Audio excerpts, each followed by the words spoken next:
ඔබට ජීවිත එකම කවතාවක් හරි සර්පයෙක් සිහිනෙන් පෙනිලා උදේ ඇහැරෙනකොට හිතේ අමුතු බරක් දැනලා තියෙනවද? මිනිස් වර්ගය සහ මේ අద్භූත ජීවිය අතර ගැඹුරු සම්බන්ධතාවයක් තියෙනවා. බොහෝ දෙනා මෙහි අර්ථය වැරදි විදිහට තමයි තේරුම් ගන්නේ. ඔබ දකින සිහිනය තුල ඉන්න සර්පයාගේ පැහැය, ප්‍රමාණය, දුටුව ප්‍රදේශය මේ හැමදේම අහම්බයක් පමණක් නෙවෙයි. එයින් ඔබේ ජීවිතයට බලපෑමක් තියෙන්නත් පුළුවන්. ඒ වගේම සුබ ලකුණක් වෙන්නත් පුළුවන්. මේ හැමදේම දැනගන්න ඔබ දැකපු සිහිනයත් හරියටම මතක් කරගෙන වීඩියෝ එකේ අවසානයේ වෙනකන් ඉන්න. ඔබේ යටිසිත ඔබට කියන්න උත්සාහ කරන රහස් පණිවිඩය මොකක්ද කියන එක දැනගන්න. ඒ වගේම මේ වගේ දේවල් වගේ දැනුමට එකතු කරගන්න කැමති කෙනෙක් නම් අනිවාර්යෙන් Mind Codex අපිව subscribe කරලා එකතු වෙන්න. අංක 1. සර්පෙක් ඔබ අසලින් යෑම. ඔබේ සිහිනයේ සර්පෙක් ඔබ අසලින් ලිස්සා යනවා. නමුත් ඔබට කරදරයක් කරන්නේ නැත්නම් මෙයින් අදහස් කරන්නේ ඔබේ ජීවිතයට ඇති ලොකු අනතුරු වැඟවීමක් ගැන. ඔබේ ජීවිතය ඉක්මනින් ඔබ රිද්දවන්න හෝ පාව දෙන්න පුළුවන් කෙනෙක් ඉන්නවා කියන එක තමයි මෙයින් අදහස් කරන්නේ. ඒ ඔබේ මිතුරෙක් හෝ ආදරය කරන කෙනෙකු වෙන්නත් පුළුවන්. ඒ නිසා ඔබ වැඩියෙන් විශ්වාස කරන පුද්ගලයන් ගැන ටිකක් අවධානයෙන් සිටිය යුතුයි. අංක 2. සර්පයාගේ ප්‍රමාණය. ඔබේ සිහිනයේ දැකපු සර්පයා විශාල නම් එයින් අදහස් වෙන්නේ ඔබ ඉදිරියේ බරපතල අනතුරක්, මූල්‍යමය හෝ ඔබ කරන රැකියාවේ ගැටලුවක් ඇතිවීමට හැකි බව. ඔබ දුටුවේ කුඩා සර්පයෙක් නම් එයින් අදහස් කරන්නේ ඔබ ආදරය කරන කෙනෙකුගේ බොරුවක් හෝ පාවාදීමක් ගැන. ඒ නිසා ඔබේ රහස් ගැන නිහඬව සිටීම වඩාත් සුදුසු වෙනවා. අංක 3. සර්පයෙකු විසින් දෂ්ට කිරීම.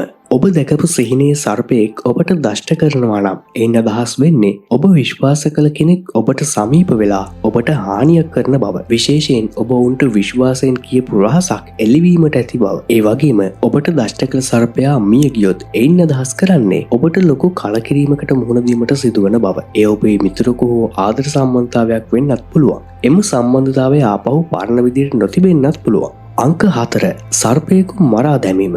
මේක නම් ටිකක් සුවිශේෂී ලකුණක්. ඔබේ සිහිනයේදී ඔබ සර්පයෙක් මරනවා නම් එයින් අදහස් කරන්නේ ඉදිරියේදී ඔබ විශාල සාර්ථකත්වයකට ළඟා වෙන බව. රැකියාවේදී, අධ්‍යාපනයේදී හෝ ජීවිතේ වැදගත් තරඟයකදී ඔබ ජයග්‍රහණය කරන බව. සර්පයා මියගොස් ඇති බව පමණක් දැක්කනම් එයින් අදහස් කරන්නේ ඔබ මුහුණ දෙන කරදර අවසානයට ලං වෙන බවයි. ඔබට දීප්තිමත් අනාගතයක් තියෙන බව. අංක 5. බොහෝ සර්පයින් දැකීම. ඔබේ සිහිනයේ සර්පයින් ගොඩක් ඔබ වටා සිටිනවා නම් ආරම්භයේදී ඔබට බියක් දැනෙන්න පුළුවන්. නමුත් මෙයින් අදහස් කරන්නේ කුඩා ගැටලු කිහිපයකට ඔබ මුහුණ දීමට සිදුවන බව. අංක 6.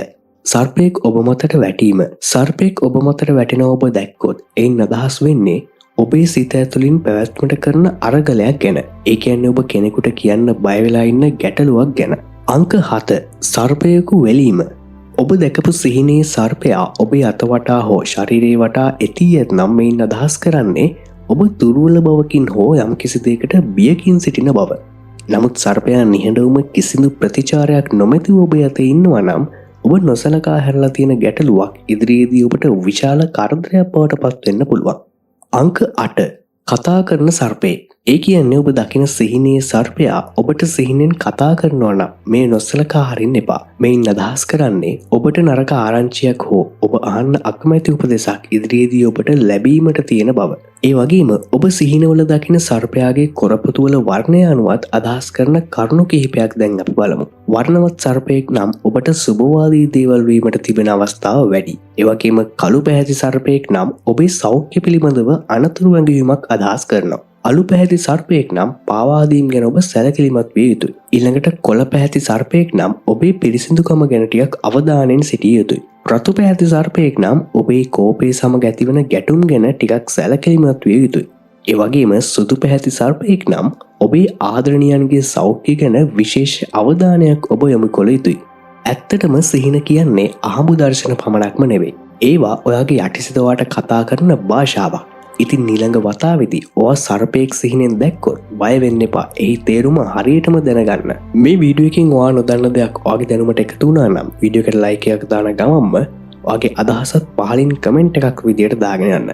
ඒ වගේම මේ වගේ දේවල් ඔයාගේ දැනුමට එකතු කරගන්න කැමති කෙනෙක් නම් Mind Codex අපි අනිවාර්යෙන් subscribe කරලා එකතු වෙන්න. ඔයාලා හැමෝටම සුබම සුබ දවසක්.